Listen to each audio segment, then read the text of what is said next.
Hello, everybody. Welcome back to the Drive. Pink Dialogue. Inter Miami completes a 2-1 victory over the New England Revolution. This is the Raw Reaction. I'm your host, Scotty. I'll be joined soon by my co host, Saur, to get yours and his thoughts on this game. I have thoughts, but I want to hear how you guys are feeling, positive, negative, and I want to hear from Saur because I think that uh, if you are ultra optimistic about this team, I think there was some negatives. I think there's also some positives to take away from it, and we're going to talk about all of that as we get into this Raw reaction. Let me start with this. Messi, I thought was really good. 2 goals. I think could have almost had a third at 2 different points in this game. But aside from him, there wasn't a ton of offense. That first goal was a gift, really, by the New England defender. The second was a beautiful ball by Sergio Busquets that set Messi up. I thought Oscar Stadi was really good in this game. But beyond the two of them, I thought there was some relatively poor performances from a lot of players. Underwhelming, maybe is the best word, with one or two poor performances sprinkled in. I could see Sor getting ready in the background, so I'll give him a minute to join us. But let's start with Messi because he's on the verge of claiming his spot as the MVP for the second straight year in the MLS. Another 2 goals in this game. He's up to, I believe, 16 goals in the MLS on this season, 7 assists. So that's 23 goal contributions. He's getting close to the top of the leaderboard. And remember, Inter Miami has games in hand, so he will have an opportunity to really extend that lead and then extend the lead if he continues to play like this. Sor, what'd you think of that game? I mean, didn't play particularly well, but got away with it. Got the result. Messi still doing Messi things without him. This would have been a very different conversation. I think today was a case of Inter Miami playing down to the level of their opposition rather than us playing up. Maybe the turf had something to do with it. I thought the first half was fine. We had a couple of issues that we needed to fix, but got the 2 goals, got ahead, and we're cruising through most of it. Uh, Defense was holding up, everything was going fine, and honestly, I was sitting on my couch paying half attention to the game because it was fairly plain. And then Carlos Hill got that goal, and it came down to squeaky bum time. And I was like, how has this happened when Inter Miami shouldn't even be in this position? I thought New England played well. They had a good game plan. They had a couple of opportunities. They just didn't have the finishing touch. And at the end of the day, Inter Miami's quality was enough to get them out of the issues that we put ourselves in by the end of it. But not a great game. I'm glad we got the result and the 3 points. We move on to the next one. I don't think Inter Miami, aside from maybe one or two moments from Messi, ever looked like they were going to score a third goal in this game, which is disappointing because they had plenty of the ball and they weren't really able to be effective or efficient with it in the final third. With the exception of Messi, I think Tasco Segovia had one nice run into the final third, but for the most part, it wasn't super clinical in this. Really, in the whole game. I mean, Messi had his 2 goals, and that was nice, but there wasn't really a ton of opportunities for Inter Miami. And on the flip side, I thought for New England, the entire second half, they looked like they could score a goal. Yeah. They finally broke through, and then it did become a little nervous at the end. So I thought they were certainly good for a goal, maybe 2 on a different night. And Inter Miami, they got their 2 goals because they have the best finisher in the league on their team. But so on the one hand, I think there's something to be said about a team able to get 3 points when they're not playing their best, when they're on the road, when they're on 2 days rest, when they've had a tough schedule coming up, and in the past few weeks. Like, there's something to be said about getting 3 points from that.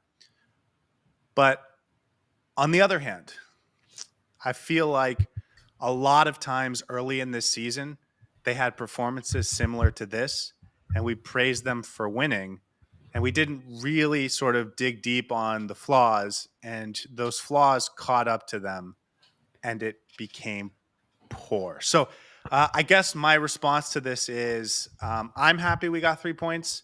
I think it's really going to help us moving forward. This is one of the games that we had in hand, so we, if you don't get 3 points tonight, you kind of fall behind um, the table. But if you're Maturano and if you're the team, you have plenty of things to work on. And I think if you're one of those, um, you should be really focused on how you can improve from this game. Yeah, there were definitely some issues throughout the game. I thought Inter Miami was playing well with the ball in the first 20 minutes. Um, I don't know what it was, and I'll have to rewatch the game to understand. But the second half was a completely different story where we seemed to just sit and absorb a lot of pressure. Our defensive line shifted way deeper than it was in the first half. Our penetration completely died out, and we played a lot more spread out and allowed New England a lot more time and space on the ball. And because of that, they just continued to put pressure on our goal. Ustari, I thought, had a really good performance and should have, in my opinion, got a clean sheet for his credit and for the performance that he put in. Um, but the team as a whole, I thought, definitely faced some issues. Campana had a really good game and very unlucky that he was not able to get a goal. When they switched to a 4-2-3-1, it almost felt like Inter Miami was unable to adjust. Javi Mascherano was unable to adjust. Thomas Shankalai came on, Carlos Hill and Campana, the trio up top. They were able to play a lot better together, and it almost felt like in New England's plan was pop the ball in up high, allow Campana to win the ball. He won the header, caressed it into Thomas Shankalai or Carlos Hill, and from there they built their attack. And Inter Miami's defense was always caught sleeping, and they got a lot of opportunities like that, a lot of shots off on our goal, a couple of quick breaks for them as well.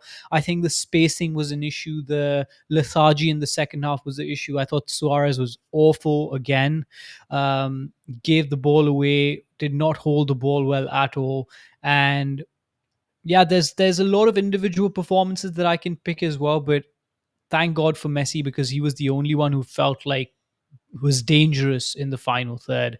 Uh, I thought Segovia once he came on was a little bit better than the rest of the lot, but we just didn't put enough combinations together and enough opportunities on the opposition goal, and it felt really flat in the second half. Whereas in the first half, I thought we were really cruising and were good for the measure of the two goals that we had. Uh, Cynical says no Messi, no win, and I think that's obviously true. Um, Games are about moments, and you win them if you make the moments happen. Messi gets two, probably three real opportunities on goal, and he converts two of them. Whereas New England had five or six sort of half chances, and Ustari makes a couple really nice saves, and we prevent them from scoring, and that's the difference in the game. So Messi and Ustari, I thought both were really good. I thought Busquets was solid. He had that ball to Messi for the second goal was unbelievable. But on the other side, I thought there were some really poor performances, really disappointing. Anton says Suarez did not perform. I agree with that. I didn't think Suarez had much of an impact on this game. A little turnover happy. There was a couple that I thought were much worse. Mm-hmm. I thought Cello was it was his worst game in months. He I thought had Maxi he Falcone gave was so much space. Yeah, he gave a ton of space away. He wasn't good really in ball progression. He wasn't good in build up. He wasn't good defensively, and he was giving up a ton of space. He also got beat one on one by Peyton Miller, which is yeah. that's okay. If it's if it's Kvaratskhelia for PSG, you can just smile and laugh it off. But when it's a 17-year-old in the MLS, it's not the same. I thought Maxi Falcone was pretty poor in this game. I thought he was fine. I actually penciled him down for one of the better players defensively. Yeah, I thought a lot of the transition opportunities were things he could have done better on. What I will say is always on my second watch, the two center backs are I will two also of the people say that come out the best on my rewatch. So Maxi those were some of the Falcone. guys. Yeah, Maxi Falcone for me, I think, was a lot better on his static defense in protecting the box Yeah, and I agree. holding the player up. But I agree with you now that you mention it. The transition defense, I think both the center backs weren't particularly great at that. And that's how New England was getting in behind us. They had a couple of really good opportunities with Yeah. over the top balls, and I was really surprised how easily they got through. So yeah, good observation there about the transition defense. And then the last player I want to single out is Baltasar Rodriguez. Because this was his first start. I think he played more minutes today than he's ever played in Inter Miami. Um, Lively and active is the positive spin. I thought there was a real lack of precision and sort of competence in his game. But what I will say is, yeah, I was watching 20 minutes in and I thought to myself, this is almost exactly what Diego Gomez looked like in his first few games at Inter Miami, where you could see the speed and the energy and the hustle and all that, but just every pass seemed to be a little too hard. Every shot was, wide by 6 yards or 6 feet rather. Um, and it was just like a lack of precision in that final moment. Uh, and he came off because he was missing that kind of as like a headless chicken type player. I thought we saw some of that from Baltasar. So I didn't think this was like a good performance, but also that doesn't mean he's not going to be much better next game. So good to see him out there. And the fact that he's lively is going to be, I think, helpful defensively. But No, certainly compared to Talasco Segovia, it wasn't comparable. I saw a lot of things that I liked from Baltazar, and I do want to give him credit for that. There were instances where I thought to myself, use the words lively. I said the exact same thing.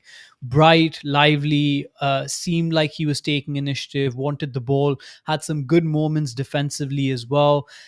Didn't have the finished product today. And that I think is going to come with game rhythm as well. We have to realize he hasn't played a game of football for 60 minutes consecutively for 3 months. So you have to give him some slack there.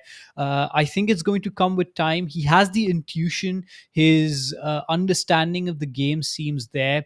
I don't think he was entirely a headless chicken. He had some good moments overall on the pitch, was linking up well, just did not have that final pass or the precision as you mentioned, and that's going to come with time. So I think he didn't light our world on fire by any means, but I thought he was fine for his showing, compared to some of the other players on the pitch who I thought could really use a kick up their backside because they didn't have a great game. And I'm referring to Allende because I thought he was very poor. Yeah, I want to get to Allende in a second. I think you're a little more positive on Baltasar. I'm not going to crush him And I because think I just want to give him credit. Yeah, just all of the context that goes into it is all a perfectly justifiable reason. I didn't think he was particularly good in this yeah. game, but that's okay. Even though Miami King does say Baltasar is good, Natalia says still not seeing how much Baltasar So can everyone's contribute to divided the on it. Great. team. Allende, we talked about in the pregame show. This wasn't the game for him. This wasn't a team that he was going to have success against. And the idea of starting him is you think he's just a better player and that it's not about what he is as a player, but just how good he is as a player, that the impact is going to come through. And this is my criticism for Javier Mascherano in this game, where you got to make sure you're putting the right players in at the right time. And you can't just think your team is so good, they're just going to bully their way through everything. It worked tonight, but you can see why it might not work moving forward. He shouldn't have started this game. He shouldn't have played in this game because he's not the right piece and he's not so important to your team that he just starts every game no matter what. Or let me rephrase it. He shouldn't be because that's not who he is as a player. This is a game where Talasco Segovia probably would have been an excellent piece. Now, if you want to rest him, that's fine. But there's other pieces you could have tried out there that I think would have been more successful and their sort of profile would have fit this game better. And more importantly, they would have been better against this New England Revolution team. So Allende was poor, no doubt about it. But I also thought there was going to be zero room for him to do the things he's good at. And so you're just talking about him having opportunities to do the thing, to try and do the things he's not as good at, which is tough. I thought it was a bad position to put him in, and he played poorly because of it. Yeah, I think you've absolutely nailed it. I wouldn't have anything more to add to it except the error that he shouldn't have made. As simple as that. You can't make that error. He gave the ball away, regardless of whether this was the game for him or not. I think you have to criticize him for that. He should have done better there. So Unfortunate, I agree with you, wasn't the game for him and he wasn't put in a position to succeed. If we started Segovia instead of Allende, I think that would have been a lot better and looked a lot more cohesive against this very well drilled and low block New England side.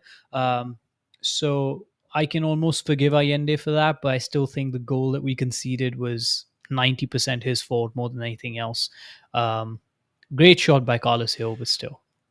Yeah, I want to be careful because I think New England had about 6 opportunities that were equally as likely to turn into goals as the one that Yeah. actually did, and he's gonna get crucified because his mistake was responsible for the one that turned into a goal, but I thought there was plenty of mistakes that led to goal scoring opportunities, so I don't wanna single him out too much, but you're right, that did happen. Nick Smith says, "Ustadi with some good saves. Hopefully, he's healthy. He looked like he was hurting a little bit on his shoulder."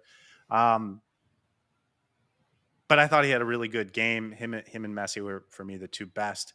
Uh, any concern for you going forward? Are you happy to see his form continue? Does this change your opinion about him, or is this just we know he's going to show up every couple games and have a really good one? No, I think the trust has almost built up over time. I think he's putting in some really good performances where I can now trust him to make saves in situations where Inter Miami might be under pressure. So good for him for building that trust. I don't think my opinion has changed as such. I still think he's a good goalkeeper, but once Drake Callender is back, I still think there's room for competition there. I'm concerned about his injury because if he's actually injured, I don't want to see Rocco Rios Nova going in as the number one goalkeeper in the next 3 games because that's going to be disastrous for this team. So I hope he gets better soon and is able to play on Saturday. Anton says, "Is fatigue setting in?" It's certainly like if you Felt like if it. you told us that the team was feeling a little tired after the trip and 2 road games back to back, they've been traveling a lot over the last 4 or 5 days, and that was an effect on this team. Like I think that would explain a lot of why the team played the way they did today, with the exception of Messi, who was again everything you could want from him. Um, Taran says Ustari man of the match. Naya says, yeah, some good chances but missed. Missiano says Busi Redondo midfield's always going to be slow. We might be heading into a world where we never really see it again. Um, what do you think of the midfield? Didn't like it. I thought Yusuf was dominating that midfield quite a I did lot. too. He's a good player. And a very, very good player. I think Redondo had a decent game. I don't think he had a particularly poor game. Uh, but he couldn't do some of the things we needed him to do. And it's just not his skill set or ability. So I don't want to blame him for that. I think it would have been a lot better if Kramaski was in the middle. He had a couple of nice progressive carries, which I Yeah. thought were good and positive. Um, I think when you're having a non-impactful game from uh, both of your sort of wide midfielders, you're kind of in a tough situation because you're not getting a lot from the wide play. Um, and so for the midfielders, you're kind of asked to do more in terms of both ball progression and the defensive work. And so I agree with you. I thought New England was really good in the midfield comparatively, but I think it had more to do with the players around them and Yep. Ustadi. I'm sorry, Busquets and Redondo just having a ton of responsibility. That said, like as good as Redondo was in the midfield during the Club World Cup, and Kramaski has been also, there's certainly room for a Yannick Bright to come back into this team really quickly if he's healthy. Henry says tired legs of Miami. That we talked about the fatigue, but listen, David Ruiz, Yannick Bright, Gonzalo Lujan are going to be probably, I would guess, available on Saturday. So it feels like some reinforcements are coming. Baltasar, one of the things I will say about Baltasar, it felt like he would be better off the bench where he can use the sort of buzziness to be a threat, try and break things up in the midfield. But he didn't feel like he was winning a lot of balls. It just felt sort of active. So maybe it was just one of those games where it didn't bounce his way a couple times or it wasn't as noticeable on the first watch or something. But if that is something he can translate, just flying around everywhere, trying to be a nuisance, into actually winning the ball and turning it over and then getting it forward quickly, you can see how that could be a really helpful piece, especially off the bench in a game like this. If we had a little bit of a buzzy midfielder that we thought could help us sort of turn the midfield battle in this game, um, it's something we could have used in the second half. I don't know if Baltasar's that, but maybe we're starting to see what he potentially could be. I From this game, I don't think he's a starting player for this team right now, and I don't think he'll be. I think we have better quality in those positions. So maybe his You don't role think is he's off the gonna? bench. You don't think he's gonna beat Rodrigo De Paul out Yeah, for a spot? of course, maybe we'll see. Anton says Segovia over Baltasar. I think that's clear, but the thing about that conversation is we're so critical about him, and by him I mean Mascherano, not rotating. Then when he does rotate, we're sort of frustrated at the performance of the guy on the bench.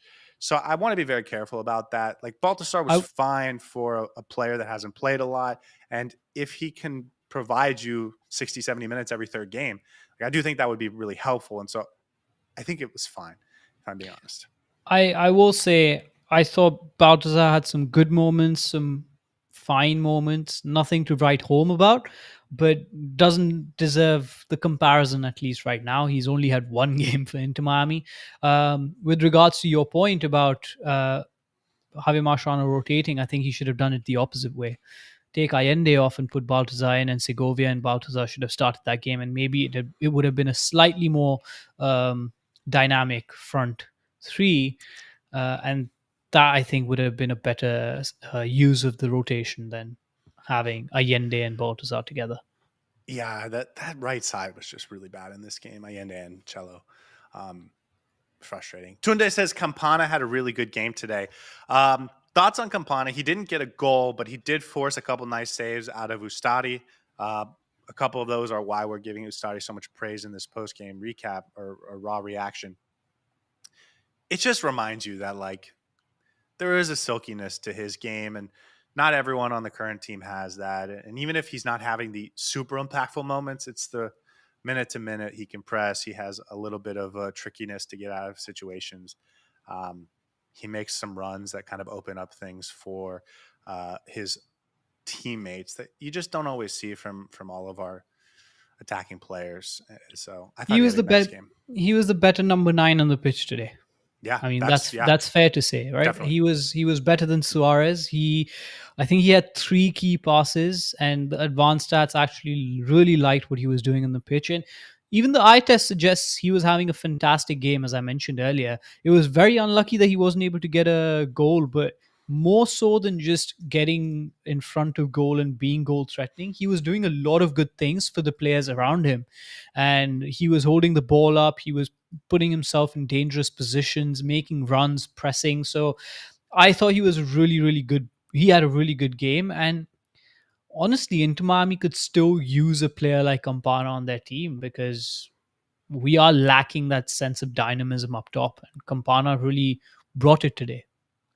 Naya says 4 goals in 2 matches for Lionel Messi. I don't think I read that right. But what I will say is from MLS Communications with his first half brace tonight, Messi becomes the first player in MLS history to score multiple goals in 4 straight regular season matches. So that is actually pretty impressive when you sort of put it all together. I know it's been over the course of 7 weeks because you have to go back to that Columbus and Montreal games to get to 4 games. So it doesn't feel as compact and neat. But 4 straight games with multiple goals is really impressive, Insane. and not just Yeah. goal contributions, but goals. And That's some of worth those recognizing. goals have been goals of the season worthy. So he's had some fantastic moments these last 4 games in the MLS, at least. Unstoppable. Nick Smith says they looked lethargic, but they're ready to be back home for the bigger games. One of the things we noticed, or at least I noticed, heading into the Club World Cup is the intensity level from the team took a step forward. I thought against the Columbus Crew and certainly in the Club World Cup, the intensity was taken up a notch to meet the moment from Inter Miami. And it felt like they kept that against Montreal this weekend. It did feel like the intensity levels dropped a little bit in this game. And that's part of the reason why we didn't get the convincing win that we would have wanted. I will say though, before jumping to conclusions and that could very well be another thing where the intensity levels start to drop because of fatigue. I do want to say, I think up until the 45 minutes, everyone was very comfortable with that 2-0 scoreline. And I thought we were going to take this game away in that second half. The second half performance was quite poor. Maybe it's the turf, maybe it's the away conditions, maybe it's the fatigue. But I want to see how we play at home against Nashville, against a team that's performing really well, because I have a feeling in a sense that in this game we sort of got down to the level of New England rather than raising our level to what our standards are, and we became a little bit complacent, and lethargy is the right word to use. But I'm hoping that's not the trend going forward into the next few games, because that would take me back to uh, the terror of the first few months of Javier Mascherano's reign, where we couldn't Hey, win a the single first few game. months were great. It Well, was the second the few the months that second were few tough. months of Javi Mascherano's reign, but I don't want to think about that. I think this could be a one-off I, where we came down to the level after the second half, because we were cruising in the first half. We really were. I want to be. Tunde says there was no intensity for most of the second half. We seem happy to ride the game out. That was the problem. Mosh didn't make many changes to counteract that. I gave them a lot of credit this past Saturday for keeping their foot on the pedal in that second half and kind of going for blood and trying to overwhelm them on the road. By them, I mean Montreal. And they didn't really do that this game. They didn't really bunker until the last 5 or so minutes of regulation. So it's not that necessarily, but they weren't particularly clinical. They weren't trying to create chance after chance after chance after chance after chance. Um, and they also weren't trying to be like professional about killing out the game. So it felt a little confused on what they were trying to do. Um, and I guess my reaction to that is it's one game, and so as a fan, you can kind of brush it off and hope they're better for the next one. But as I said at the beginning, I think if you're Mascherano, you have to be critical about the performance of this game. If you're Messi and if you're the leaders and if you're the coaching staff, you have to say, listen, this wasn't good enough. We need to figure out why it wasn't good enough and make sure we're better moving forward. Like, you can't be happy with the result of this game, even if as fans, it's a 2-1 win, midweek game on the road in MLS, all that stuff. We can be satisfied or okay with the performance. I think the players and coaches have to sort of dig deep to not let complacency set in just because you can get 3 points, because that's exactly what the first couple months of the season felt like. And the complacency brought them to a bad spot that took a long time to get out of. Yeah, completely agree. Naya says, any rumors of new signings? Saur, I will let you take that one. So we're getting Paul Pogba, we're getting David Beckham, we're getting Kevin De Bruyne is coming, Cristiano Ronaldo is going to be our new striker. No, two new signings, Rumors. potentially Rumors. rumors, two new rumors in my head already playing for Inter Miami. Rodrigo De Paul and Brian Rodriguez, both very, very exciting prospects. We spoke a little bit about them during our pre-game show. Go listen to that and you'll get some insights. But tomorrow we'll be back. We'll be doing the post-game show, an analysis of the game. And of course, that's only going to be 5 minutes. And after that, we're going to talk about the transfer rumors. So do join us for that. But so far, only those two. Tunde says, I never had issues with Ustadi. He's looked much better than Calendar since he started playing. I will just say, I don't think the goalkeeping play in 2025 has been any better than it was in 2024. And it's definitely been worse than what we had in 2023. And I'll leave it at that. But Ustadi had a nice game today. And that's not to take away from Ustadi. He's had some really, really nice moments this season. But Inter Miami's been getting really, really nice goalkeeping moments for the last several years. So it's No, not, nothing's changed in my opinion. let's just put it this way. Starry is being asked to do a job. He's been very good at it and he's done exactly what's expected of him. That's it. Well, he's had a couple poor moments too. Yeah, Like he's been a good solid goalkeeper. exactly. Yeah. Taryn says, any news on Brian Rodriguez from Club America? Is he coming to Miami? We do not have that answer, but the rumors sort of stood back up again today. But we're going to be following closely. That's the type of thing we'll be excited to go live and do an emergency podcast for if confirmation of that comes through. Saur, I'm gonna look through Twitter and see if there's any other quotes or comments that we should touch on. But as we close this out, give me your final thoughts on this game. Anything else that you want to talk about or mention?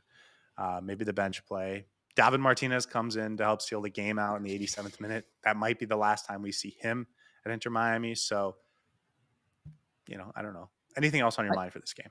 We got the exact subs that we thought we would get: Segovia, Benjamin Kramaski, and then David Martinez. I thought the fact that we got the result is very, very positive, will help us in the long term. And we might come back to this game and think, okay, 3 points. We needed these 3 points to get to the point that we get to in the season eventually. But there were also some very worrying signs, I think. The second half was poor overall. Inter Miami did not do enough to kill the game off and let New England back into it, which sort of gives me flashbacks of the moments in Javier Mascherano's second half of Second months, couple months. second couple of months, where I think that worrying trend continued over the next 8 games. So going into the next game, I want to see this team do better. As simple as that. I think you put it really well there. Javier Mascherano, Lionel Messi, Inter Miami should not be happy with this performance. They should go back, watch the tape, and understand what went wrong. Whether it was fitness levels, lethargy, complacency, whatever it was, that second half was worrisome. Hopefully, it's a one-off and playing on turf away from home. And now that we're going back to Chase Stadium, going to be playing a really good opponent on Saturday, I hope this team is prepared and ready to fight. And hopefully we can put in a good performance and get the win on Saturday, and not just the win. We're very spoiled as fans. We can criticize our team even when they win 2-1. But that's the reality of being an Inter Miami fan. The expectations are very high.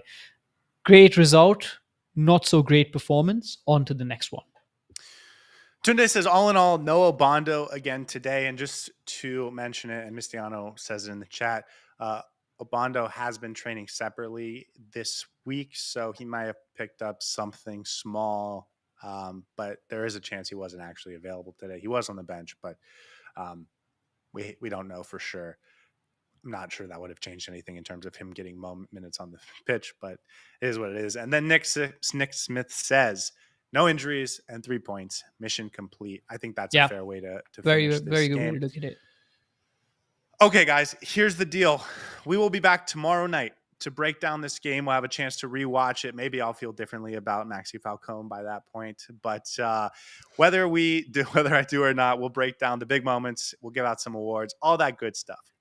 If there is confirmation about transfer rumors, transfer confirmations, midfielders from Atletico Madrid, we will do a podcast specifically about that, because that's worth its own podcast.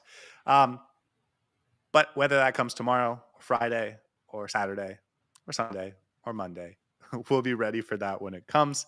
And if not, Inter Miami returns to the field Saturday night to play Nashville, who is in really good form, up to second in the Eastern Conference. So that's a good team, and Inter Miami needs to win that game at home. So it doesn't get any easier from here. They have a nice, tough stretch coming up, and we will be there to cover it all. Saur, thank you so much for joining me for all of our activities today. It was a pleasure, as always. To everyone in the chat, thank you for joining us both during the pregame show and for this raw reaction. You guys, and I say this a lot, but I really mean it, you guys do make this so much more fun and special for us. So I really appreciate that. I hope you have a wonderful night. We'll see you guys tomorrow. Hey everybody, thanks for tuning in. Do us a favor and hit that like and subscribe button. Since our first viewer, sharing this with you all has been the very best part. So from the beginning until the end, thank you for being a part of this, and have a wonderful day.